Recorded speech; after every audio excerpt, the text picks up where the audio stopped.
Kwa jinsi PSG inavyoonekana, timu za Ulaya inabidi ziamke, maana hawa tukiwachekia watachukua mara ya 3 mfululizo. Kwanza wamechukua UEFA Champions League back to back, wanachukua tena UEFA Super Cup back to back, wanamfunga Aston Villa chuma 2-1.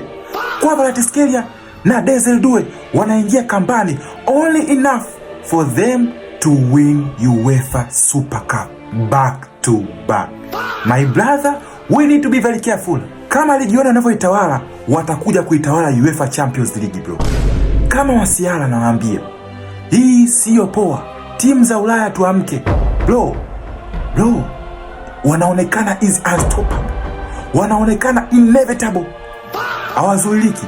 Bro, we need to find a solution. Kama kuna cheat code wanatumia, au Kylian Mbappe ndio chanzo cha wao kushinda makombe. Kylian Mbappe arudi PSG. Kylian Mbappe rasmi arudi PSG. Tumechoka. Wanaonekana wanatoa vitisho everyday. Watachukua mara 3 mfululizo kama Real Madrid ilivyofanya, kuchukua triple UEFA Champions League mara 3 mfululizo. Bro, we need to be very careful. Wako serious. Hawa jamani hawacheki.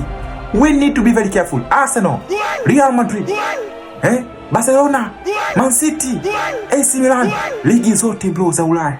We need to be very careful. We need to wake up. Tuamkeni. It is dangerous.